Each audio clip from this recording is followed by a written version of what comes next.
pagi pemirsa, apa kabar Anda hari ini? Senang sekali kami dapat menjumpai Anda dalam Berita Papua. Saya Yuni Rumbarat bersama tim redaksi telah menyiapkan sejumlah berita menarik dan aktual untuk Anda. Berikut 3 berita utama kami.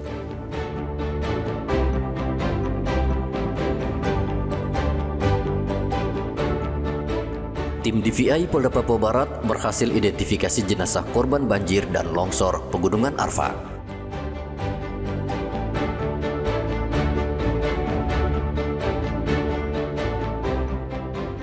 Mencuri dan mencabuli anak pemilik kios, seorang polisi ditangkap di kota Jayapura.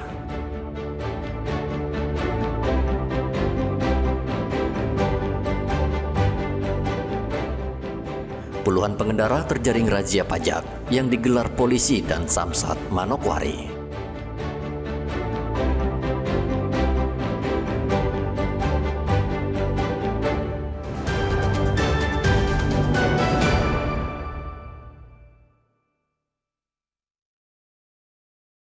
Tim Disaster Victim Identification Polda Papua Barat berhasil mengidentifikasi 5 jenazah korban banjir bandang yang melanda distrik Catubau, Pegunungan Arfak, Papua Barat.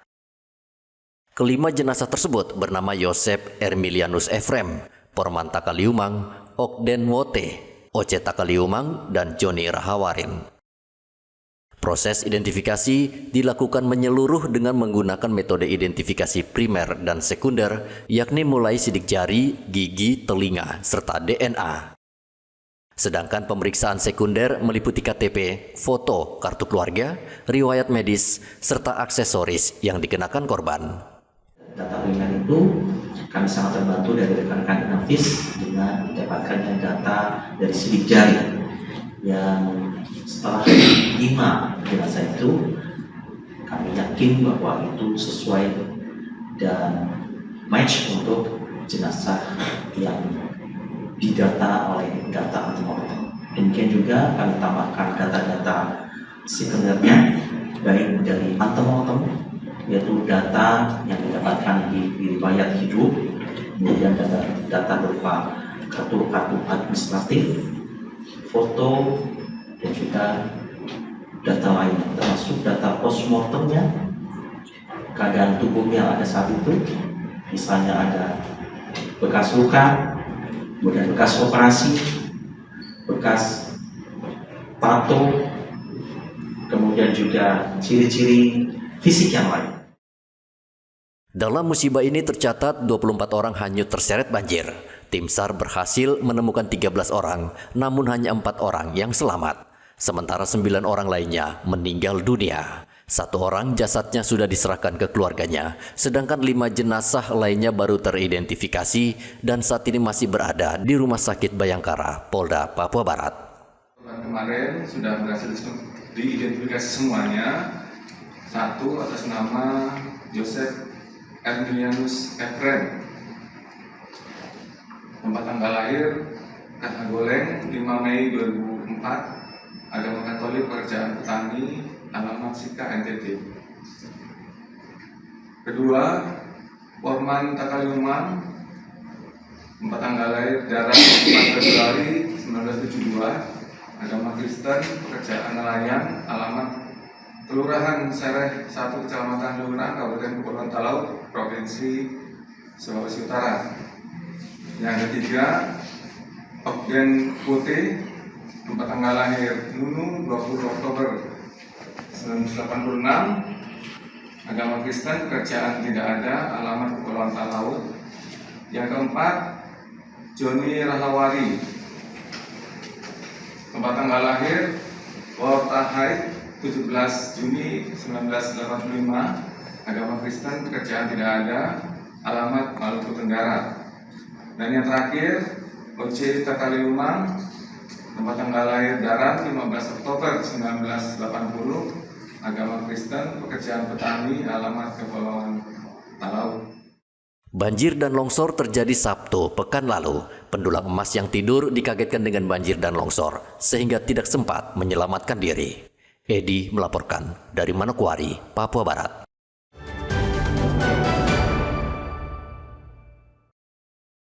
Seorang polisi mencuri di sebuah kios di kawasan Hamadi, Kota Jayapura. Selain mencuri, polisi itu juga mencabuli seorang anak yang sedang tidur. Polisi tersebut viral karena aksinya memasuki kios terekam CCTV dan beredar di media sosial. Beruntung ibu korban berteriak dan pelaku panik melarikan diri. Kapolresta Jayapura Kota AKBP Frederikus Maklarimbon mengatakan pihaknya sudah menangkap pelaku, namun masih mendalami sejauh mana pelaku bertindak. Sudah ditangkap dan diproses sementara di dalam yang kemarin.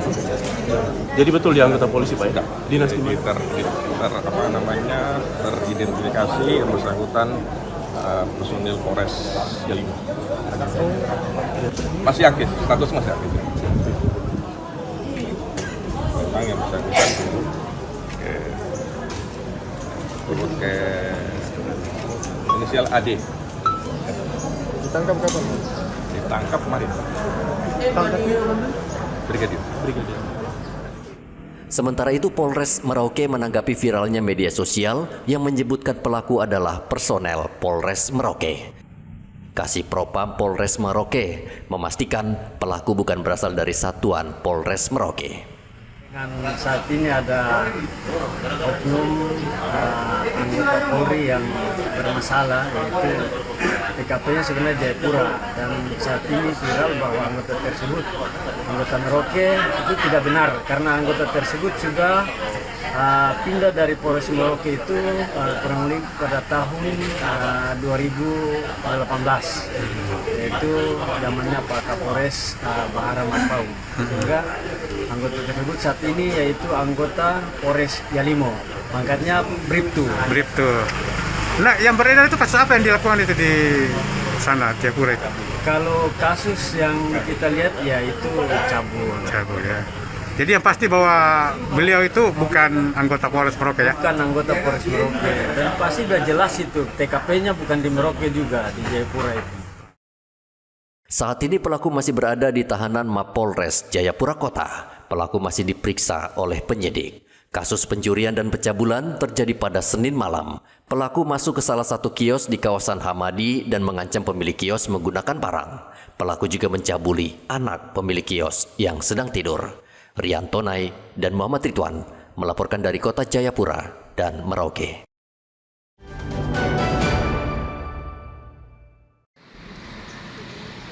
Satlantas Polresta Manokwari bersama Bapenda Papua Barat dan Samsat Manokwari melakukan razia kendaraan roda 4 dan roda 2. Razia yang digelar di Jalan Wosi ini difokuskan kepada pengendara yang bandel membayar pajak.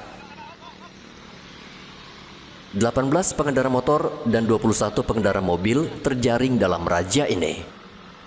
Kanit Patwal Satlantas Polresta Manokwari, Ibda Rahmat, mengatakan pengendara yang terjaring wajib membayar pajak di kantor Samsat.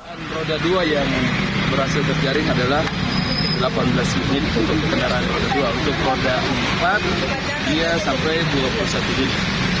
Di sini nanti kami kedepankan itu masalah pajak. Untuk pelanggaran yang lain, setelah adanya peneguran seperti ini, mungkin nanti kami lanjutkan dengan penindakan secara aturannya itu dengan tilang. Hari ini kami tidak tilang, kami upayakan mereka ke penyelesaian pajak karena ini kan gaweannya sistem kami tetap sistem. Pajak kendaraan adalah sumber pendapatan daerah, pemerintah, kabupaten, dan provinsi. Pengendara banyak yang bandel dan tidak membayar pajak, padahal sudah menikmati fasilitas negara seperti jalan. Edi melaporkan dari Manokwari, Papua Barat.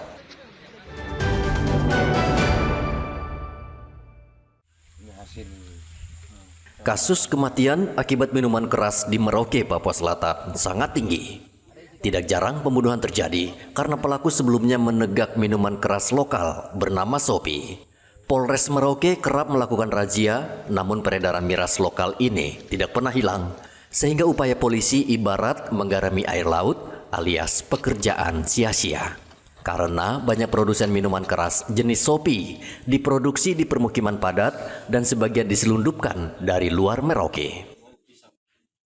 Meskipun demikian, Kapolres Merauke AKBP Leonardo Yoga gencar memberantas peredaran miras lokal tersebut yang banyak beredar secara sembunyi-sembunyi. Ada seluruh masyarakat khususnya di Kabupaten Merauke untuk bisa bijak, bisa arif, melakukan kegiatan-kegiatan tanpa pengaruh miras.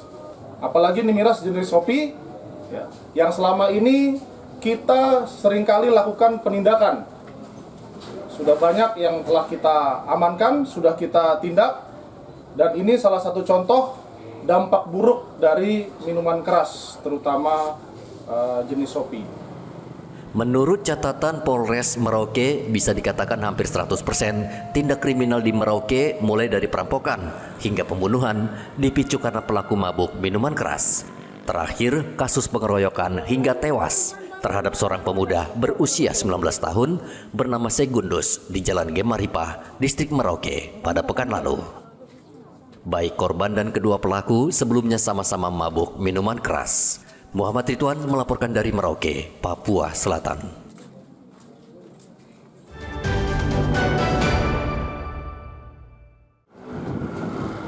Satuan Polisi Pamong Praja Merauke menyita 3 kendaraan roda 4 atau mobil dinas milik Pemkab Merauke, Papua Selatan. Petugas menyita kendaraan tersebut karena pemegangnya sudah pensiun atau tidak menjabat lagi. Namun mobil tersebut ternyata oleh si pemegang disewakan ke pihak ketiga dan uang sewa masuk kantong pribadi. Saat ini sudah 2 mobil dinas yang ditarik dan saat ini terparkir di halaman kantor Satpol PP Merauke. Sementara 1 unit lagi milik Dinas Kesehatan yang masih dalam proses penarikan dari si pemegang. Yang kita lakukan penarikan ini kan sebenarnya untuk tertib administrasi saja. Karena ya mobil yang notabene-nya memang milik itu diberikan kepada pejabat, nah, tapi kan mungkin yang bersangkutan sudah tidak menjabat sehingga ditarik untuk mungkin diberikan kepada pejabat yang baru seperti itu. Kita sudah lakukan penarikan sampai hari ini, yang kita dari Satpol lakukan sendiri di luar dengan nanti teman-teman dari BPKD dan juga tim terpadu yang saya bentuk, dalam hal ini ada Polres maupun Kejaksaan. Nah, yang kita lakukan sendiri dari Satpol kita lakukan penarikan sampai dengan hari ini baru 2 yang kita lakukan. 2 ya. Dari target berapa kira-kira? Ada 3 yang akan kita 3 ya? penarikan dari Satpol. Berarti masih ada 1. Masih ada 1 yang kita masih lakukan pendekatan secara persuasif untuk kemudian kita kalau memang bisa diserahkan baik-baik ya syukur alhamdulillah kan seperti itu. Satuan Polisi Pamong Praja sebagai institusi penegak peraturan daerah di Merauke saat ini terus memantau dan mengawasi barang-barang dinas atau inventaris milik Pemda Merauke. Masih banyak pejabat di Merauke yang tidak menyadari barang tersebut adalah milik pemerintah yang statusnya merupakan pinjaman. Muhammad Ridwan melaporkan dari Merauke, Papua Selatan.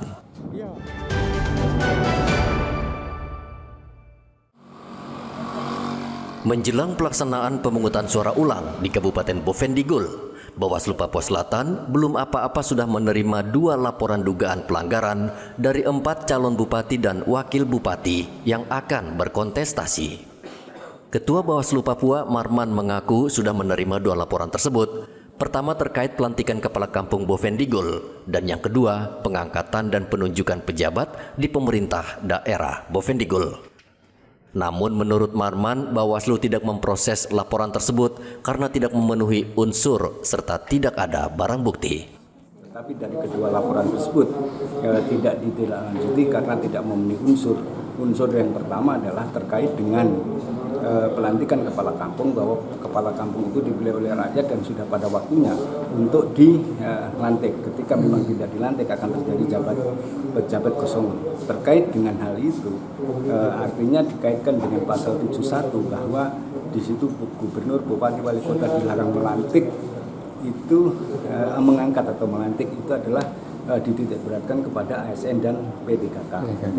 Ya, sementara yang kedua terkait dengan penunjukan pelaksana tugas itu di penjelasan Undang-Undang 10 2016 pasal 71 angka 2 itu dijelaskan gubernur, bupati, wali kota dapat menunjuk pelaksana tugas apabila terjadi kekosongan, sehingga laporan yang sudah diajukan juga tidak ditindaklanjuti. Itu yang melapor siapa, Pak Ketua?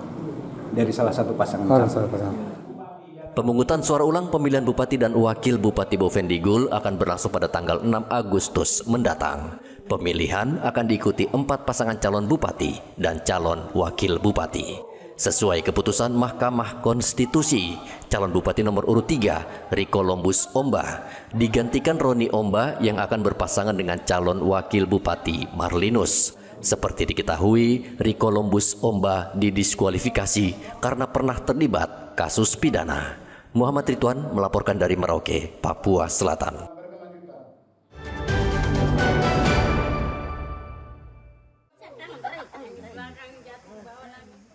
Satuan Tugas Yonif 501 Bajrayuda tidak hanya mahir menggunakan senjata dan menjaga keamanan daerah operasi, namun juga bisa menjadi guru yang mengajar siswa sekolah di distrik Aifat, Kabupaten Maibrat, Papua Barat Daya. Mereka mengajarkan tentang wawasan kebangsaan, dasar-dasar Pancasila, dan alat musik. Kehadiran mereka sangat membantu siswa di sini agar lebih giat belajar sehingga bisa meraih cita-cita mereka. Komandan Satgas Yonif 501 Bajrayuda, Letkol Yahya Wisnu Arianto, mengatakan kegiatan ini sebagai upaya TNI menanamkan jiwa nasionalisme kepada anak-anak Papua, sekaligus memperkuat semangat kebangsaan di wilayah perbatasan. Melaksanakan kegiatan perbantuan pendidikan di wilayah Maibrat ini, terutama kami seluruh prajurit ini mengajarkan tentang wawasan kebangsaan, nasionalisme, dan wawasan Nusantara. Hal ini tidak lain untuk kita menanamkan kepada generasi penerus bangsa, khususnya anak-anak di Papua, sehingga mereka mengenal tentang sejarah Papua, bahwa Papua merupakan bagian dari Indonesia, dan mereka tertanam dalam dirinya untuk bangga sebagai warga negara Indonesia. Kegiatan Satgas Yonif 501 mengajar mendapat apresiasi dari masyarakat. Selain memberikan semangat baru bagi siswa, juga membantu mengisi kekurangan tenaga pengajar di daerah. Kabupaten Maibrat saat ini hanya memiliki 480 guru dan tenaga pengajar. Jumlah tersebut tidak sebanding dengan jumlah sekolah di kabupaten ini yang mencapai 104 sekolah, mulai dari PAUD hingga SMA dan SMK. Salah satu penyebab kurang minat guru mengajar di Maibrat karena tidak ada jaminan keamanan. Dari Kabupaten Maibrat, Papua Barat Daya, Hendra melaporkan.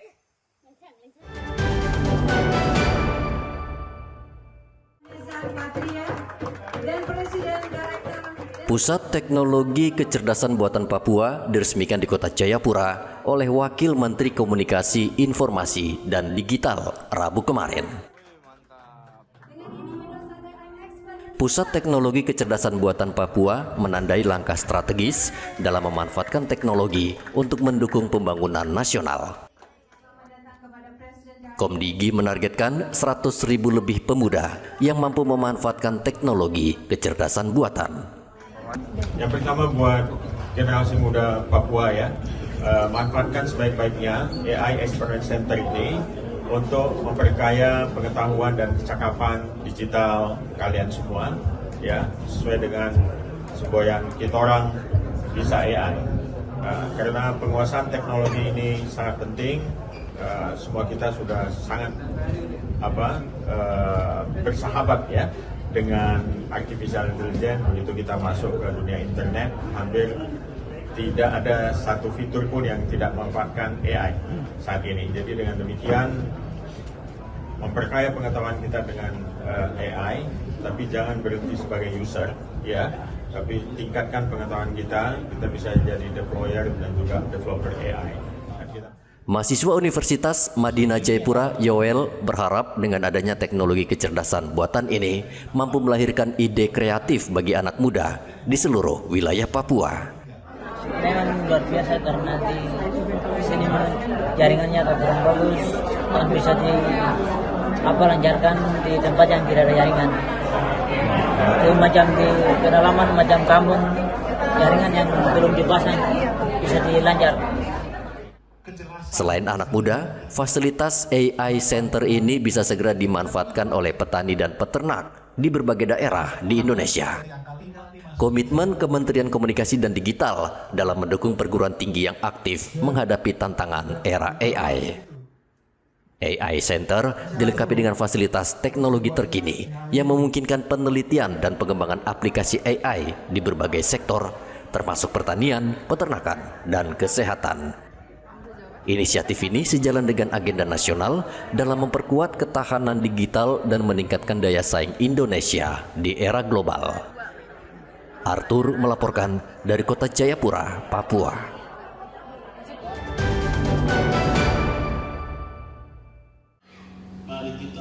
Ratusan orang asli suku Amungme, Kabupaten Mimika, Provinsi Papua Tengah, mengikuti pelatihan membuat noken dan mahkota khas suku Amungme. Pelatihan digelar di salah satu hotel selama 4 hari. Wakil Bupati Mimika Emmanuel Kemong berharap seluruh peserta mengikuti pelatihan agar bermanfaat bagi ekonomi keluarga. Ini kan budaya kita ini kan lama-lama ini hilang. Kalau tidak dibuat seperti begini, kader-kadernya mereka kita buat sanggar macam begitulah. Lalu bina saja kan, potensinya sudah ada, tinggal bina saja. Mereka akan bisa ciptakan kreatif-kreatif sendiri masing-masing. Jadi kalau pemerintah tidak mulai dengan seperti begini, sayang sekali bisa punah. Apalagi yang Kamoro yang memang dulunya hebat sekali. Kalau Amungme tidak terlalu ini, tapi ini pun juga peranan lembaga adat sendiri yang memang harus berikan dukungan. Kita berharap itu lembaga adat dengan pemerintah ini harus ada kolaborasi sama-sama. Pembuatan noken atau tas serta mahkota menjadi modal penting orang asli Papua sehingga bisa bersaing dalam perdagangan souvenir. Perwakilan Kementerian Kebudayaan, Tubagus Sukmana, mengatakan pelatihan ini mampu mendorong orang asli Papua, khususnya suku Amungme, mempunyai kemampuan sehingga menghasilkan produk bermutu. Melindungi ya, atau melestarikan kebudayaan lokal ya, atau warisan budaya lokal ya, yang dalam bentuk kerajinan tangan, yaitu ada noken, ada kawit pokok sama mahkota ya. Dan ini tentu saja sesuai dengan prakarsa yang dilaksanakan oleh Dinas Pariwisata, Kebudayaan, Pemuda dan Olahraga. Ini untuk selain melestarikan, tadi juga melibatkan generasi muda, sehingga ini bisa karya budaya, warisan budaya tak benda ini bisa ditransfer gitu, baik secara pengetahuannya, sejarahnya, termasuk juga keterampilan. Pelatihan ini juga bertujuan agar ciri khas suku Amungme tidak punah, apalagi perkembangan zaman digital yang terjadi saat ini. Igobat Memolin melaporkan dari Mimika, Papua Tengah. Informasi tadi sekaligus menutup jumpa kita dalam berita Papua hari ini. Saya Yunrum Barar bersama tim redaksi mengucapkan terima kasih atas perhatian Anda. Selamat pagi dan sampai jumpa. Wanyambe.